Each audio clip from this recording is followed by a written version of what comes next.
Buenos días y bienvenidos a mundodesconocido.es. Efectivamente, un ex trabajador de Área 51 afirma haber pilotado un ovni. Últimamente parece ser que al Pentágono le están creciendo los enanos en este aspecto, ya que este hombre ha empezado a contar sus declaraciones pocas fechas después de que se confirmase el destino de varios millones de dólares de los fondos militares del Pentágono a un programa de investigación OVNI que al parecer ha salido de una serie de documentos que han desclasificado. Luego nos cuentan que ellos no utilizan fondos, que no saben absolutamente nada y que el fenómeno OVNI no les interesa. Pues no es cierto, hay papeles desclasificados que hablan de ello. Pero vamos a centrarnos en las sorprendentes declaraciones que ha hecho este expiloto. Concretamente, su nombre es Robert Miller, el señor Robert Miller. El señor Robert Miller tiene un aspecto bastante peculiar. Es un hombre de unos 85 años de edad, un aspecto robusto, grandote, tiene poco pelo, no tiene pelo, y utiliza gafas de pasta. En sus declaraciones cuenta que nunca antes había contado a nadie incluso de su familia, las actividades que efectuaba en Área 51. Afirma que existen sorprendentes descubrimientos que están muy por delante de nuestro tiempo, pero que nunca verán la luz pública. Miller nació en el sur de Nevada y su padre era un ingeniero aeroespacial. Los recuerdos que tiene de su padre es que solía llegar muy tarde del trabajo y que nunca hablaba. Su padre nunca hablaba de las actividades que desempeñaba en aquel trabajo dentro del entorno familiar. Comentaba Miller también que su padre le enseñó a pilotar desde muy joven. Dice que la licencia de vuelo la llegó a sacar a los 15 años, imagínese usted. Miller afirmaba también que cuando tuvo la primera oportunidad se alistó en el cuerpo de la Marina y al poco tiempo, debido a sus habilidades como piloto, pasó a ser piloto dentro de la Marina. Y en pocos años, por la gran pericia que estaba demostrando, Miller llegó a ser uno de los más destacados pilotos que la Marina tuvo. Pero Miller, cuando cumplió 28 años, empezó a plantearse que debía salir de la Marina, dejar la Marina, dedicarse a otro tipo de actividades y, por supuesto, crear una familia, asentar un poquito la cabeza, buscar un trabajo de otro tipo o vinculado a los aviones, pero desde luego no en el ejército. En fin, sea como fuere, cuenta Miller que un buen día le llega un sobre. Él recibe un sobre dentro del campamento de las instalaciones donde él trabajaba como piloto y en aquel sobre pudo ver el sello de clasificado. Ponía el sobre clasificado. Y debajo de clasificado su nombre, Robert Miller. Aquel sobre decía que cuando abrió el sobre y lo empezó a leer, la carta que había dentro decía que había sido seleccionado para un puesto de alto secreto como piloto de pruebas en unas instalaciones de pruebas. También le indicaban que un avión le estaría esperando días después en el aeropuerto de Las Vegas, más o menos a las 3 de la mañana, para llevarlo a ese punto de encuentro en el que el señor Miller debía estar. Evidentemente, Miller, dentro de una estructura militar, tenía que obedecer órdenes y cogió el avión en el punto y en el momento en el que le habían indicado. Allí había dos tipos, dice que vestidos de negro. Me contaba que estaban vestidos de negro. Y que lo escoltaron hasta su destino, en ningún momento le abandonaron. Y que ese destino estaba situado en el desierto. Allí le acercaron a las proximidades de una ladera, decía que era de noche y que había una ladera y que vio que estaba cerca de la ladera de una colina, ¿no? Lo metieron en unas instalaciones que comentaba Miller, decía, yo recuerdo que estaban repletas de puertas y pasillos por todos los lados. Y Miller cuenta haber bajado muchas escaleras. Dice, cuando llegué allí y me metieron en las instalaciones, aparte de ver muchos pasillos, estaba constantemente bajando escaleras, constantemente. Me dio la sensación de que me encontraba a una gran profundidad. Cuando llegaron a un punto concreto de las instalaciones, le mostraron una habitación en la que, pues le dijeron que tenía que pasar ahí un rato. Era una habitación bastante espartana en la que había, cuenta Miller, una cama, una mesilla, un escritorio y algunas pesas para hacer ejercicios. Los dos tipos que iban de negro le dijeron que esta sería su vivienda durante los próximos meses. Así le contaron a Miller. Cuenta Miller que estos dos sujetos no le dieron la oportunidad de decir que no, ya que inmediatamente se largaron y cerraron la puerta. Eso es lo que contaba Miller.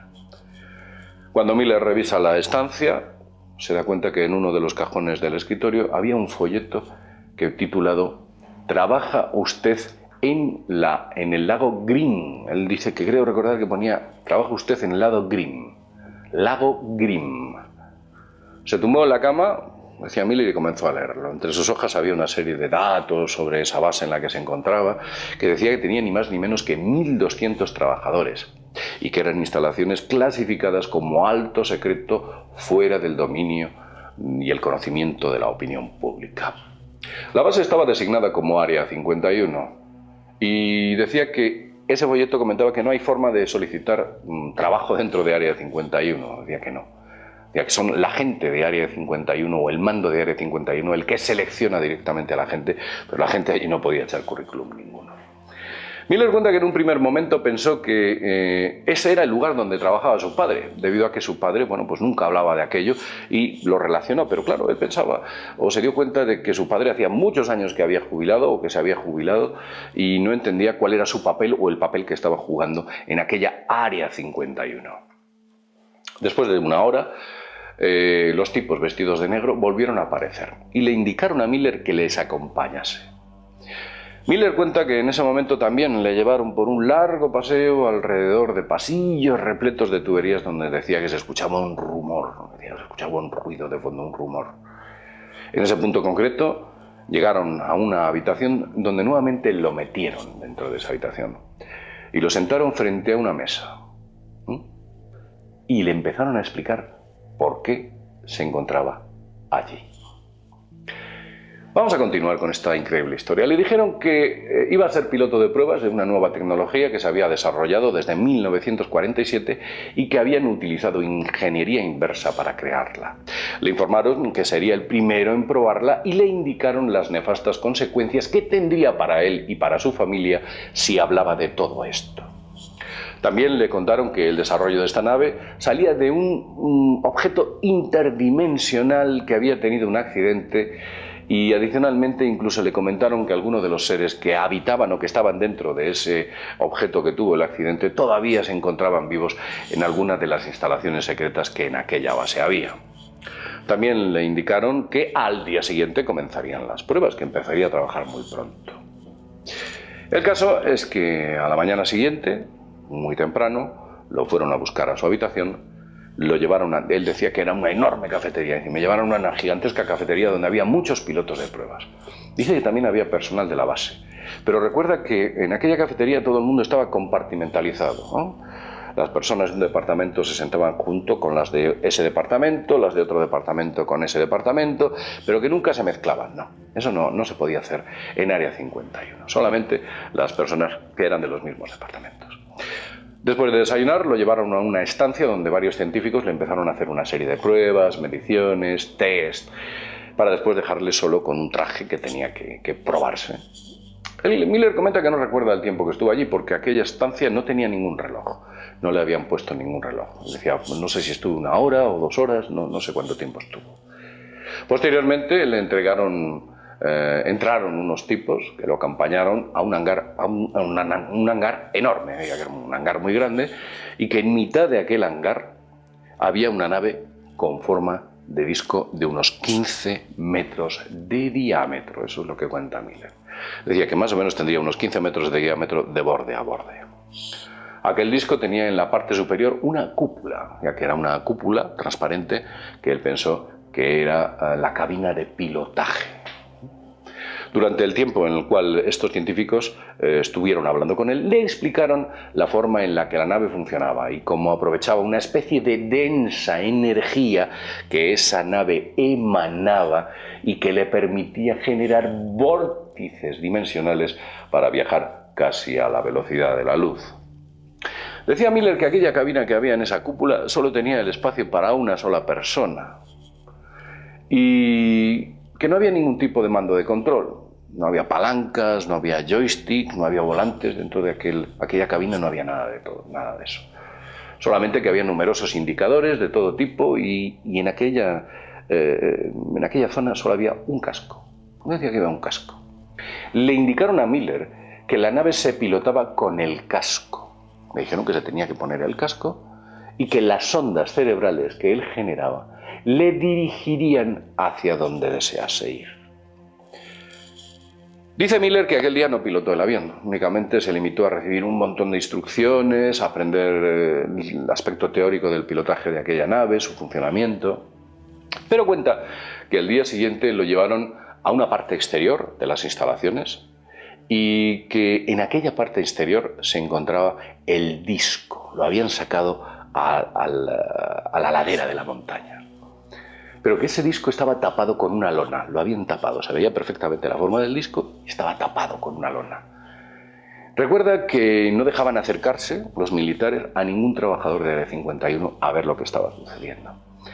Solamente había un puñado de científicos y una serie de personal que se encontraba con la torre de control. En un momento concreto retiraron la lona y había también un montón de cámaras de grabación y camarógrafos que estaban grabando todo el entorno, la nave y todo lo que ocurría alrededor de este asunto. Miller subió a la nave, se colocó el casco y recibió luz verde de la torre de control. Ya podía despegar. En ese punto Miller cuenta algo bastante curioso. Él dice que para pilotar esa nave no debes pensar que quieres ir al espacio exterior. O sea, ese casco no recoge unas ondas cerebrales que dicen yo quiero ir al espacio exterior. No. Él decía que tenías que sentir que él era la nave. Le dijeron que él tenía que sentir que él era la nave y que como parte de ella debería pensar en sí mismo. En fin, Miller con el casco dentro de aquella nave y después de varios intentos, finalmente los reactores de energía se pusieron en marcha y la nave comenzó a flotar. En ese momento le dieron instrucciones para elevar la nave a unos 1000 pies de altitud, unos 330 metros de altura aproximadamente.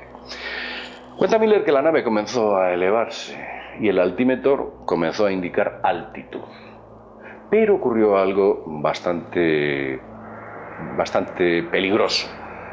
Decía que a unos 500 metros de altitud aproximadamente, sintió como los reactores de aquella nave se pararon y el aparato comenzó a caer a gran velocidad. Comentaba que aquella nave no tenía sistemas de emergencia para saltar, así que la única manera que encontró era desesperadamente intentar sentir que él era la nave, que nuevamente se elevaba hacia esos 1000 metros de altitud que le habían dicho, pero nada, la nave no respondía. Y Miller dice que en el último momento, justo antes de estrellarse la nave contra el suelo, perdió el conocimiento. Yo perdí el conocimiento, no recuerdo qué es lo que sucedió en aquellos momentos. Y que cuando se recupera, se da cuenta que se encuentra en la cama de lo que parecía un hospital, que posteriormente se dio cuenta de que eran una especie de instalaciones que había dentro de Área 51 y que las dos piernas las tenía escayoladas. El lugar donde se encontraba aparentemente era Área 51 y al cabo de un rato de estar en esa habitación, la puerta se abre y entran unos tipos vestidos de negro, nuevamente, y le empiezan a contar qué es lo que había sucedido. Le dijeron que justo antes de que la nave golpease contra el suelo, la nave desapareció y todo el mundo quedó atónito por la respuesta del objeto.